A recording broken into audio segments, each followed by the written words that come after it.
This kind of, I would say, shocked the NBA world on Thursday when Woj dropped a bomb saying the Lakers were interested in the Uconn back-to-back national champion Dan Hurley as their head coach. And then obviously it comes out yesterday that the Lakers pretty much lowballed Dan Hurley and he didn't decide to take the job. He's going back to Uconn. What's your whole take on this mess? It- It's really not surprising that he chose to stay at UConn.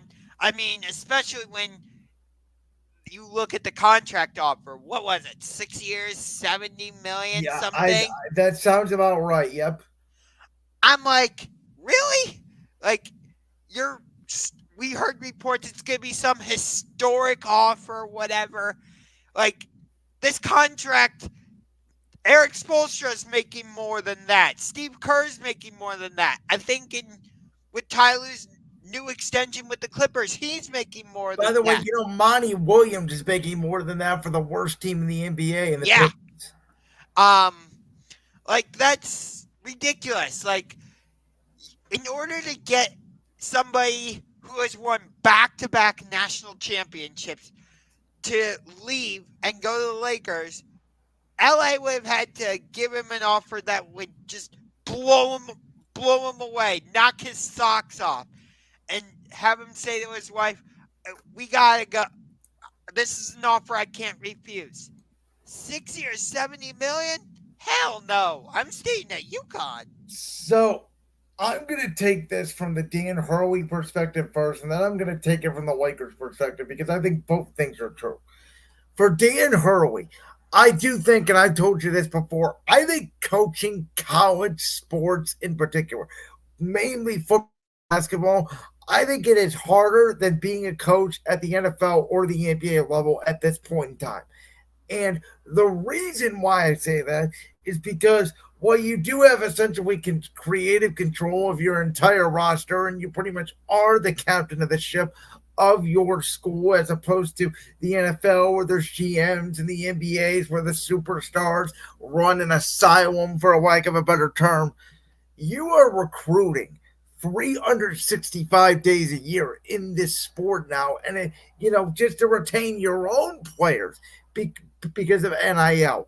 There's a reason why the Villanova head coach left. There's a reason why Arbaugh left Michigan. There is a reason why Chip Kelly said, I would rather be an Ohio State offensive coordinator than be the head coach at UCLA. There's a reason why the Boston College coach, who I can't think of his name right now, but he's the new defensive coordinator in Green Bay with the Packers. I know most of those are football examples, but you get my point. Coaching college is just hard. It's a grind. You don't get any time off. It's constant transfer portal, and even with the one and done rule, you don't really get enough time to groom these kids because if they are good enough to go to the NBA, they're gone in 1 year, and a lot of these kids are often to go to G League, and these other places now. So Right. in that same, Dan Hurley, he does have a chance to do something historic, which would be going obviously for repeat with UConn. And, they're going to be pretty good next year. They still got a lot of the same recruits. UConn's a very good school. His wife is also from that area. So that plays a factor in it. And when you take a look at it from the Lakers' perspective, when it comes to this Lakers job, I can make an argument that ever since they won that last championship with obviously Bryant, Gasol, Meta World Peace, when they went back to back, won that game 7 against the Boston Celtics in 2010, outside of the bubble year, which again, you could say the championship was fraudulent, and I can hear all that, even though they were at the time of the coronavirus shutdown the best team in the NBA, and we don't know what would happen in those playoffs. But outside of that 1 year, the Lakers organization has been a complete disaster. They've had Mike Brown as a head coach. They've had Luke Walton. They've had Byron Scott. They've had Frank Vogel. And they've just had Darvin Ham, and they just fired him with seeming plan in place. And outside of the 1 year that we already talked about, the bubble year, even with LeBron and sort of the last years of Kobe Bryant's career, especially if you take a look at Kobe's last year, the Lakers were terrible. They were terrible in the years in between when they had your Lonzo Balls and your Kyle Kuzmas and your Brandon Ingrams. So this is not a very attractive job. And I would argue that 2 years ago, when LeBron and AD, when they went up against the Denver team and they got swept in the Western Conference Finals, which I guess would be this last year at this point, but we're going into 2 years in NBA terms, that was probably the Lakers' best shot at another championship. And this year, they would have got past Denver. You could have made the argument because LeBron and AD were both healthy. And Yeah. now I am betting that LeBron and AD are both not going to be healthy again for 76 games or how many games they each played. I am betting that the Lakers are going to do everything they can to draft Bronny because they want LeBron to stay in LA. And they don't really have a lot of flexibility. They need to get better role players or a third star, which they're not going to get Donovan Mitchell. They're not going to get Trae Young. They don't have a ton of draft picks. So unless you sat down and you told LeBron, hey, listen, you can re-sign a 2 3 year deal however long you want, but we're going to go in the direction of rebuilding. We're going to bring Dan Hurley in. We're going to give him all the money in the world. We want him to coach young kids and sort of rebuild our team. Then I think that makes sense. But if you were on the timeline of, hey, we got to win now, we got LeBron and AD, we got to take advantage of this window, Dan Early does not make sense. And I got to tell you, after initially being against it, Josh, I have warmed up to the idea, and I don't know if they move past this now or not, but I actually think the best hire for this job would have been Redick. My guess is it's ultimately going to be JJ Redick. Um, but all of this could have been avoided if they simply hired Ty Lue instead of Darvin Ham from the beginning. Well, no, that would have been Ty Lue over Frank Vogel. Ty Lue was available 3 years ago. Well, and then simple. You could have. I think they still would have won that title in 2020 with Ty Lue as their head coach. And again, I like Vogel, and no disrespect, I'm the only person in the world that seems to like Vogel. He gets fired from all these jobs for no reason. And, is there a point where the Lakers may go back to Vogel and say, do you want the job back? I think that's on the table now. But I do think for this Lakers team, I think that they need a guy who is a younger guy that can hold LeBron responsible, which is what Tyronn Lue and pretty much only Tyronn Lue has done since LeBron's been in the league. Have a guy that's young, that can connect to the players, that understands analytics, that understands the modern NBA, and can hold superstars accountable. And I think from being with Coach K at Duke, from being a respected veteran in the league who could take threes and be a pretty good defender, I think JJ Redick, even though it'd be a rookie job in the circus of LA with LeBron, I think under that circumstances, he could actually do pretty well. I mean, look at what happened with Steve Kerr. He didn't have a head coaching position prior to. But here's the difference. Kerr and Mark Jackson as well. Mark had a little bit of coaching experience before he went to the broadcast booth, then obviously to Golden State. Kerr, a lot of people don't remember this. He was originally in broadcasting, but then he went to the Suns front office for a little bit before going back to TNT and broadcasting before the Golden State job. So he did have some experience working in the NBA front office, dealing with players, relationships on an everyday basis. Yeah, but that's not the same thing as being a head coach. No, it's not, but it is some experience working in that regard. Redick has no experience. And I'm just talking about the daily grind. And players will tell you this all the time. Former players that have turned either assistant coaches or head coaches. The amount of work a player does compared to a coach or a general manager is bonkers. Coaches and general managers, we all tend to think, oh, there's not a lot going on. They don't have a lot to do during the off season or whatnot, etc. These guys are working 100 hours a week, 5 days a week, 20 hours a week, putting in game plans, going over rosters, going over salary cap, making deals. This thing's not a video game that, takes place in 5 minutes. When these guys have trades and they make free agency moves and conversations, these are things that are worked out over weeks and months, not days. Right. And when some type of roster move is made, whether it's a free agency signing or a trade, especially like mid-season, the coaches have to adjust on the fly and try to integrate the new player or players, I should say. That and the other thing that's hard about the NBA is more general managerly than head coaching. But in the NBA, you can have salary caps match, and it's not like the NFL where there's a hard cap. You can go over the cap and the luxury tax, but you have some bad contracts in the NBA, and we talked about this. Guys like Derek White and people like that are going to get paid soon from Boston. These role players are making almost as much money as the stars now. Yeah.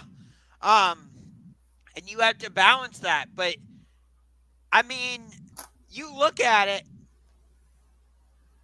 think about it.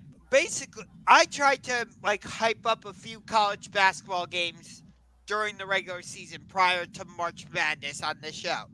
Um, but like other than Duke, North Carolina, and some occasional big games, the only time people really care about college basketball right now is when March Madness comes around. I would argue college basketball is a 3 week sport now. And it starts not at March Madness, but it starts at your conference tournament. Because what have we seen over the last couple college basketball seasons? You win your college basketball tournament, you're in the dance, and anything can happen. We've seen teams be under 500 in the regular season and go to the Elite Eight, go to the Final Four. And that's what I think Dan Hurley and some of these college coaches are struggling with, which is how do we make college basketball feel relevant again? Yeah, that's why I said, like no outside of like Duke, North Carolina, or if Kansas is playing Kentucky, or you get like a big matchup like that, for example, people don't care until March Madness conference tournament. And again, with these one and dones now and the transfer portal, a lot of these guys at your North Carolinas, your Dukes, your Uconn, your Kansas, they're one and done. They don't care about the rivalry. They're playing 1 year college basketball and they're ready to get to the NBA. They're pretty much forced to play 1 year college basketball. Yeah, and also you look at it, now we have everything with the G League. Players can go. A lot of the league now, in terms of the draft, is coming from overseas. So it almost feels like college basketball overall doesn't matter as much. Think about it. You and I were talking about this during the national championships. The women's college basketball got higher viewership than the men's college basketball national championship. Well, and as I try to say, I have debated, and this may sound terrible. You can judge me all you want. I literally have debated whether I will cover the NBA draft this year because I don't even think it's worth covering.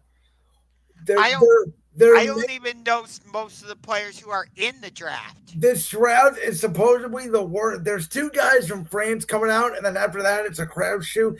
People are saying, executives in the league, and again, I think there's likely we'll probably have a star that does come out of this draft that nobody's heard of, but executives are saying this draft may not have one single nuclear star. We may get a nice role player or a decent starter, but it's not going to have an overwhelming game-changing player. Right. So, like, woohoo! The Atlanta Hawks have the number one pick. Who cares? Like, speaking of teams with a draft pick, we got to talk about this. So the Cleveland Cavaliers, not only do they have the number 2 pick in the NBA draft, but we know the Donovan Mitchell watch is happening. We know that, and it was reported this week, by the way, by many media outlets, that Donovan Mitchell was the one who did, lead ownership and did lead the charge to get rid of JB Bickerstaff. Now it sounds like James Borrego is on the hill to replace Bickerstaff and become the new Cavaliers head coach. And I got to be honest, Josh, when I heard this, my first reaction was, it feels like to me, Borrego. I know he used to coach a bad Charlotte team, and maybe he gets a second chance in Cleveland. I know he's from the Greg Popovich tree. I know he was an associate head coach this year with the Pelicans, but it just feels like to me it's a JB Bickerstaff retread. It's a defensive guy, who's just going to manage the shift. It's not flashy. It's not fun. It's like, whatever. He's going to be the coach of the Cavs. I mean, I've heard the Lakers are also interested in him, so I don't know if this is a shoe in for him to be the next head coach of the Cavs, but um I guess it could be an upgrade, but like you said, I don't really remember anything he did in Charlotte because the Hornets were just that bad. So I don't know if that's on him or I don't know if that's on the Hornets just being a bad team. So I don't I really don't know. And this, he comes from the great Greg Popovich tree. This is my honest NBA take I'll ever have. I've never been a fan of Greg Popovich. As you know, I've never been the biggest fan of Bill Belichick either in New England. They essentially remind me of the same person. Greg Popovich is in Broccoli in San Antonio for 23 years, and outside of Victor Wembanyama bringing them relevance, they haven't been relevant in a decade. Popovich once said when Tim Duncan leaves, he's walking out the door, and he's still here 10 years later, doing the same old thing, not embracing the free, very old school. And that's what I'm concerned about with Borrego, is this is what he learned. Tough-minded, defense, don't shoot a lot of frees. And that's the same thing we have with Bickerstaff. Yeah. So I it, this is going to be a very interesting offseason for the Cavs. Are they Yeah, able to the reports came out today, by the way, for the record, according to Brian Windhorst, who's obviously very plugged into the Cavs organization, that Darius Garland is not available. And the Cavs are just going to run it back, which me and you both said was probably going to happen, and they shouldn't do it. No, they should not. And Rich Paul was even saying, hey, if you re-sign Donovan Mitchell, I'm going to explore a trade for Darius Garland.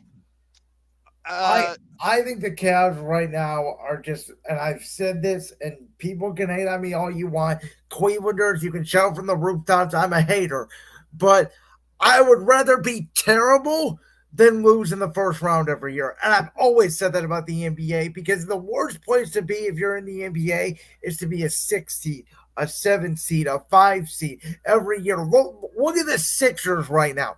Oh, we have some hope. We make the first or second round every year, and then we get clobbered, and it's recycle year after year after year. And for the record, the Cavs are going in the same direction. I can I can hear you on that one. Um, I'm not sure if I fully agree with what you're saying, I but I would rather but be I the Pistons right now than be the Sixers. At least the pit you can sell me on. We have some stability. We have money. We can get one more star, and we might be good in a couple of years. We can do the Orlando Magic formula. We can do the OKC formula. We can do the Houston Rockets formula, who are up and coming. What do the Cavs have? They have Donovan Mitchell. They have Garland and JA as trade pieces. But if you don't use them, you're running the same team back because you have no other trade options. Besides, maybe you upgrade Karis LeVert on the bench. and maybe upgrade Isaac Okoro. Maybe, but he's a restricted free agent, and who's going to want to pay a guy that can't shoot? Exactly. So I, I have no idea what to really make of this whole thing. And Um, here's the thing, and this will sort of lead into our next topic when we talk about extensions, because there's a couple football extensions that are out there. I've told you this too. Outside of baseball, extensions don't mean crap.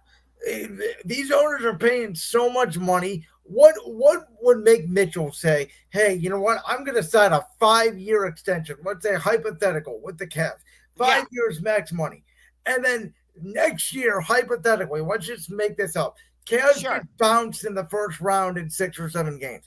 What if you're Mitchell? Why would I need to honor that contract? Why can't I just ask for a trade? Because Anthony Davis did the same thing in New Orleans, if you recall. Yeah, Sign that extension. The next year, he said, "This team's terrible. I want out." And the next thing you know, he's a Laker. right. And Well, I would say the same thing about Zion, but he keeps getting injured, so never mind.